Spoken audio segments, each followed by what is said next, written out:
Hi, this is Kim, and I'm currently working on the beautiful Earth Haven property. See the eco tunnel in the background, and right behind me is the chicken coop. And what I'm busy doing today is patching the fence for the babies that you can see there behind me. These small chicks were introduced into the chicken population to maintain that population as it ages so that we have constant and sustainable egg production. And I wanted to share something that I learned through working with Earth Haven, which is to consider the whole. The reason why this came up for me just while I was working was looking at why I'm fixing the fence to keep the chicks inside. Now the chicks can go out, they're free range, but at night they get closed in here because the predators, there's the monitor lizards and all sorts of critters that would eat this easy prey. And the reason why that is because the land here has been used mostly for farming, and in this it has been transformed to only really be able to sustain certain species of animals that are used for human consumption. And in doing this, we've disrupted the natural dynamic ecosystem that used to once live here, so that predators that feed on small prey no longer have enough food.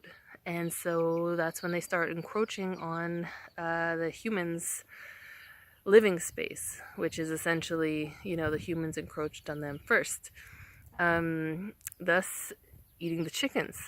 And so if you're looking at setting up sustainable chicken keeping for, let's say, impoverished people, then you have to consider this, is that their chickens will also, if not more so, be vulnerable to the local animals that have access to them that would like to eat them. This means that the locals require certain objects like fencing and materials for a chicken coop in order to be able to protect their chickens, much like we're doing here, because we tried to have our chickens be born naturally, and what happened was that they would get eaten all in one night. We lost 13 in one night. So we realized in order to have a sustainable population, you have to protect them. And we actually incubated these guys. We collected the eggs and raised them from birth. So the other thing I wanted to mention is that in order for impoverished people, as I was saying, to be able to keep chickens in a sustainable manner, they need to be provided with things like chicken wire and materials, because when you're living in, for example, the townships, and getting your daily food is a struggle, and sometimes you don't even get that. Something as simple as this fence you see behind me, that's relatively affordable, is absolutely unattainable for these people. So you can't just give people, animals. You have to also give them the means to sustain and protect those animals. And that's what Earth Haven looks to do in terms of providing people with the basics that they need to set up their environment in a way that is sustainable for them. Not just throw them some chickens and wish them luck, because we're seeing it's actually quite challenging to maintain the chicken numbers, to maintain egg, the amount of eggs that could actually feed a family or a community.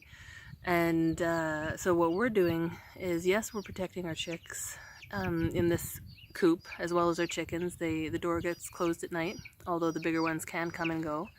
But what we're also doing, which is interesting, and also looking at the holistic picture, is that we are setting up our gardens in such a way where we are feeding the bugs and the birds and the bats and the lizards, planting certain trees that provide berries and fruits. We're keeping compost outside. The chickens also go by the compost bins. And when you consider even something as small as the bugs, you're actually considering a huge piece of the puzzle, because the birds eat the bugs and other animals eat the bugs, and then the monitor lizard and the cats that are around here and the hawks will then prey on those small animals that are here naturally, that we're supporting, their populations that we're supporting through providing them food, so that we can also be provided for and have our chicks be safe. You know, we're still going to lose some, but we were losing all of them. And we were seeing firsthand the reality of what it is to live when you don't have means in this environment, this specific environment. I'll just give you a glimpse.